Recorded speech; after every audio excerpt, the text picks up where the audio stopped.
राम राम जी सबको। मेरा नाम है मयंक और आज हम शुरू करने लगे हैं एक न्यू टेराफॉर्म सीरीज जिसमें मैं बताऊंगा कि कैसे आप जीरो से हीरो बन सकते हैं टेराफॉर्म में। तो बिना किसी टाइम वेस्ट किए शुरू करते हैं।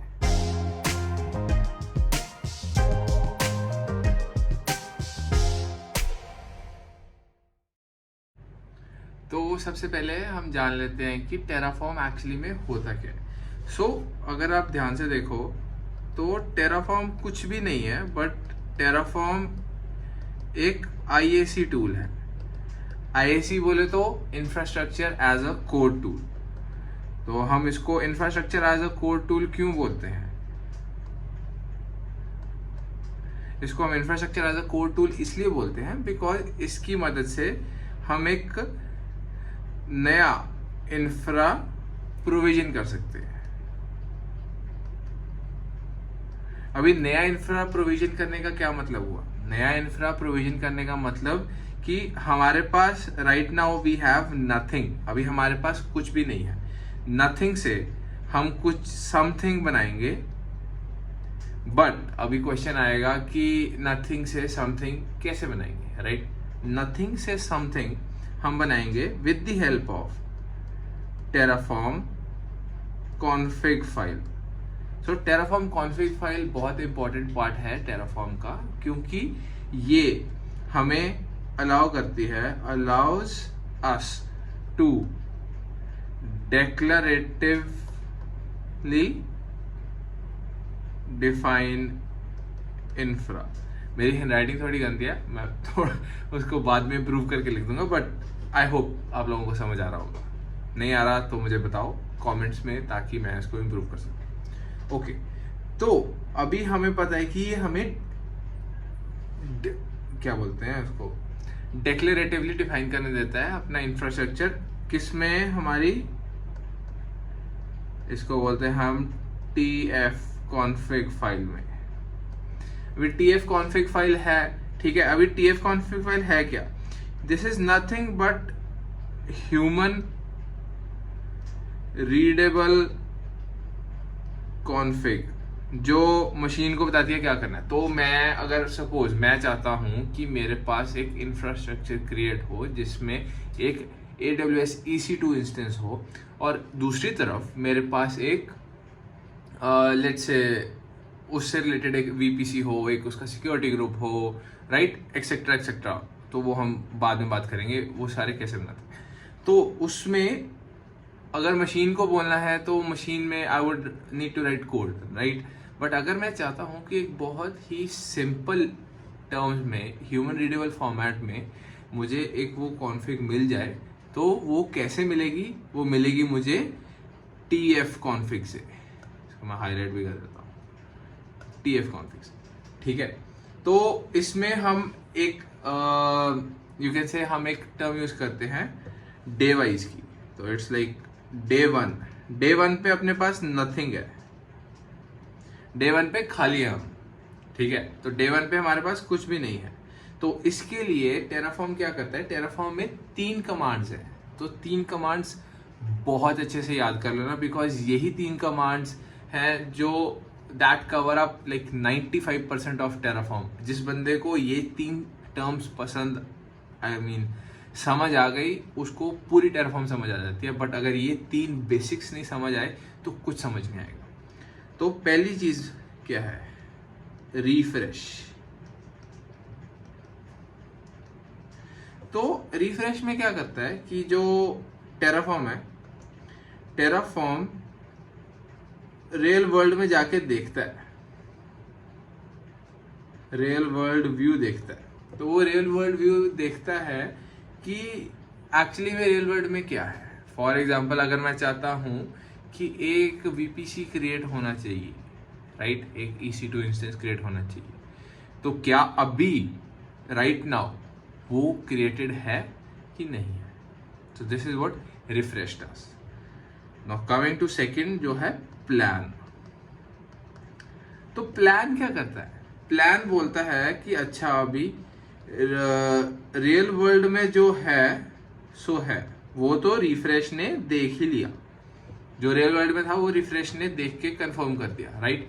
बट अभी क्या चीज है कि वो बताता है कि रियल वर्ल्ड में कुछ है, बट जो डिजायर्ड कॉन्फ़िग है वो क्या है।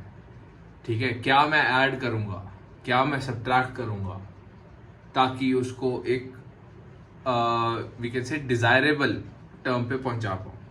और थर्ड इज अप्लाई। तो जैसे नाम से ही पता चल रहा है हमें कि जो प्लान हुआ, ठीक है, प्लान को वो एग्जीक्यूट करेगा और वो एग्जीक्यूट करके रियल वर्ल्ड में जो मुझे चीजें चाहिए होंगी, ठीक है, ब्रिंग डिजायर्ड कॉन्फिग इन, कहां पे लेके आएगा वो, रियल वर्ल्ड में। तो वो रियल वर्ल्ड में डिजायर्ड कॉन्फिग लेके आएगा। So this was how you can start with Terraform. अभी मैं इसके बारे में और बात करता हूं। तो अभी हमने देखा था कि डे 1 पे क्या होता है। तो जैसे मैंने बोला था कि डे 1, ठीक है, तो हम डे वाइज टर्म इसमें यूज करेंगे। डे 1 पे कुछ नहीं था कि हम नथिंग से समथिंग पे आ गए, राइट। हमारे पास कुछ नहीं था इंफ्रास्ट्रक्चर में, बट मैंने उसको बोला कि यार मेरे पास ना एक वीपीसी होना चाहिए, ठीक है, एक मेरे पास वीएम होना चाहिए, एक मेरे पास सिक्योरिटी ग्रुप होना चाहिए, ये सारे आपस में लिंक होने चाहिए, एक मेरे पास लोड बैलेंसर होना चाहिए। तो ये है आफ्टर डे 1 मेरे पास ये एक ग्राफ क्रिएट हो गया जो इंटरडिपेंडेंसी का ग्राफ था, राइट। तो अभी डे 2 पे क्या होगा।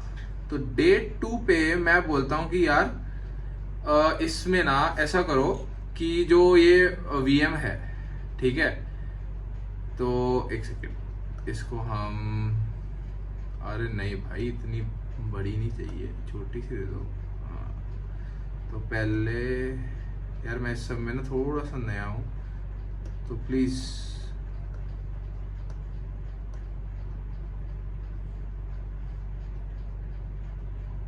इस सब में थोड़ा सा नया हूं, बट सीख जाएंगे जल्दी जल्दी, ठीक है। तो अभी मैंने क्या बोला कि टॉपिक पे आते हैं कि मैं बोलता हूं वेट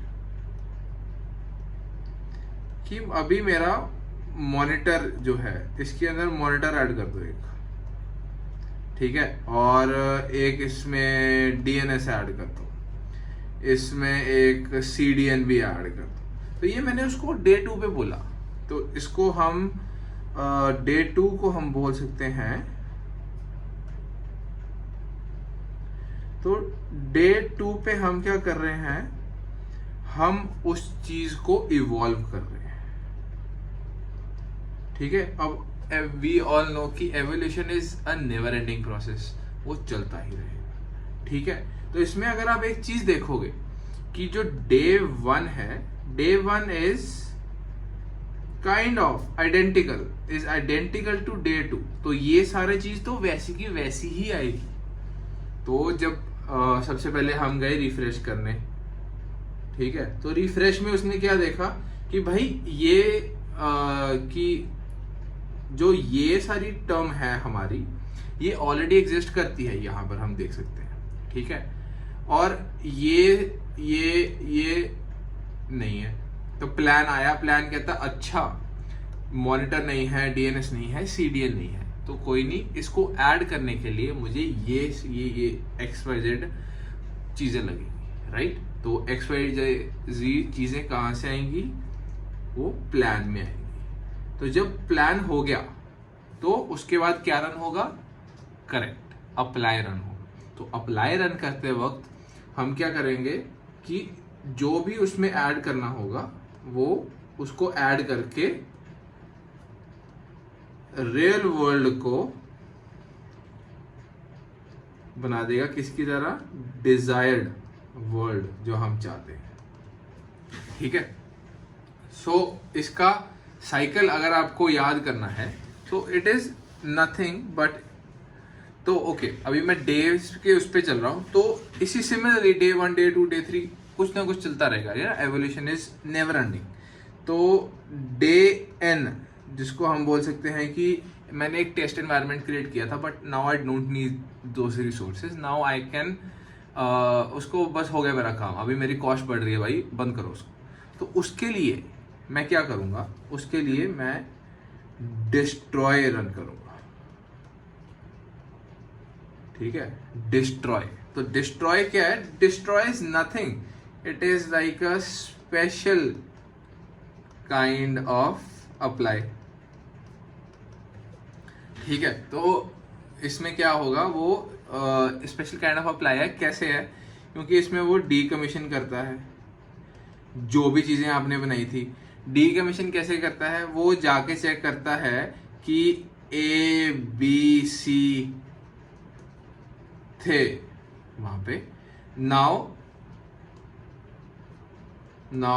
नॉट नीडेड, तो डिलीट कर दो, डिस्ट्रॉय कर दो उन्हें, ठीक है। तो this is what happens, so this is like day 1 फिर 2 and so on so for up to day n। तो इस तरीके से ये साइकिल चलता रहता है। तो इस साइकिल को बेहतर समझने के लिए आप लोग ये याद कर लो, पहले नथिंग है, पहले कुछ भी नहीं था, नथिंग से बना समथिंग, ठीक है, समथिंग से हुआ इवॉल्व, वो होता रहा, काफी देर होता रहा, ठीक है। उसके बाद क्या किया, जब सारा काम हो गया तो हमने कर दिया डिस्ट्रॉय। अब जब डिस्ट्रॉय हो गया तो कुछ भी नहीं बचा हमारे पास, और कुछ भी नहीं बचा तो वापस से ही वो साइकिल स्टार्ट हो गया, ठीक है। So this was the day approach जो होती है, और बेसिक्स ऑफ अंडरस्टैंडिंग। अभी आपके पास 4 कमांड्स होगी, right, Terraform refresh, Terraform plan, Terraform apply and Terraform destroy, correct. तो अब हम अगली चीज के बारे में बात करते हैं। तो इसमें क्या होता है कि जो कोर फंक्शनैलिटी है टेराफॉर्म की, तो कोर फंक्शनैलिटी क्या मांगती है, वो 2 चीजें मांगती है। एक तो वो मांगती है आपसे आपकी tf कॉन्फ़िग फाइल मांगती है, राइट, और दूसरी चीज क्या मांगती है, वो मांगती है tf स्टेट, ठीक है। तो मैं इस सब के बारे में बताता हूँ। स्टेट ये ऑलरेडी, ये this is managed by Terraform, so this is managed by Terraform, right. तो इसमें क्या हो रहा है, तो अगर आप ये देखो तो this is the core Terraform. तो ये कोर टेराफॉर्म में ये चीजें जारी हैं, और ये आगे किस में जा रहे हैं, ये प्रोवाइडर्स हैं। तो प्रोवाइडर्स किस तरीके के हो सकते हैं, सो टेराफॉर्म में ना यही बेस्ट चीज है कि ये सिर्फ इंफ्रास्ट्रक्चर एज कोड के लिए काम नहीं करता, it can work as a PaaS, which is platform as a service. It can work as a SaaS, which is software as a service. तो हर एक टाइप की चीज में इसका, देखो बोलते हैं ना, काफी फैला हुआ बिजनेस है, हर चीज में टांग अड़ा रखी है। तो AWS और GCP ये हमारे प्रोवाइडर्स हो गए। फिर हमारे पास OpenShift और कौन सा VMware है हमारे पास, VMware हो गया, ठीक है। तो ये हमारे हो गए इंफ्रास्ट्रक्चर एज सर्विस टाइप के प्रोवाइडर्स। फिर अगर मैं चाहता हूँ कि Heroku हो, मेरे पास Kubernetes हो, मेरे पास Lambda हो, तो ये मेरे पास क्या हो जाएगा, ये है हमारे PaaS, which is P for platform, वो बड़ा इतना लिख नहीं सकता हूँ, ठीक है, P for platform which is PaaS, platform as a service. फिर उसके बाद डेटाडॉग, ठीक है, फास्टली और गिटहब एक्सेट्रा। तो ये है मेरे कौन से, ये है मेरे SaaS, which is software as a service, ठीक है, सॉफ्टवेयर एज अ सर्विस चल रहा है। तो इसमें आप ये देखो कि ग्राफ किस तरीके से बनेगा। तो इसका ग्राफ कैसे बनेगा कि सपोज करो ये मेरे पास एक इंफ्रास्ट्रक्चर क्रिएटेड है, ठीक है, और ये मेरा क्या बन गया, इंफ्रास्ट्रक्चर एज सर्विस, करेक्ट। अभी मैं चाहता हूँ कि एक मेरे पास मेरे को Kubernetes ऐड करना है, ठीक है, तो ये किया मैंने। उसके बाद इसी तरीके से इसमें एक मैंने सर्विस ऐड कर दी, और उस सर्विस में मैंने DNS ऐड कर दिया, उसमें मैंने CDN ऐड कर दिया। सो इस तरीके से ग्राफ बनता गया। तो ऐसा नहीं है कि you can only make infrastructure as service के जो भी मतलब वो कर सकते हो, but you can make use. तो अभी तुम देख सकते हो यहाँ पे कि पैस के अंदर Heroku और Kubernetes है। तो इंफ्रास्ट्रक्चर मैंने अपना बनाया और मैंने ये सर्विस अलग से यूज करी ताकि मैं इन दोनों को आपस में लिंक कर सकूं। और द बेस्ट थिंग इज कि जब आप टेराफॉर्म यूज कर रहे हो तो आपको टेराफॉर्म में एक जो चीज सबसे इंपॉर्टेंट याद रखनी है कि हमेशा आपका दिमाग चलना चाहिए कि सिंगल यूनिफाइड वर्कफ्लो कैसे बना सकता हूं मैं। ठीक है, सिंगल यूनिफाइड वर्कफ्लो का मतलब कि अगर मैं टेराफॉर्म पे कुछ मैनेज कर रहा हूं तो मुझे टेराफॉर्म पे ही मैनेज करना है, मेरे को इधर उधर भटकने की जरूरत नहीं है। तो ये था एक सिंपल स्टार्ट वीडियो जिससे आपको पता चलेगा कि टेराफॉर्म है क्या और टेराफॉर्म में क्या क्या होता है। राइट, आई होप ये आपके this should be helpful to you. और स्टे ट्यून्ड क्योंकि और भी लेक्चर्स आएंगे related to this in which I will deep dive into कि terraform how it is used in a day to day life of a big organization, कि अगर एक organisation है तो उसमें हम किस तरीके से टेराफॉर्म यूज कर सकते हैं। सो keep watching, like, share, subscribe to my channel for more such videos, and Jai Shri Ram.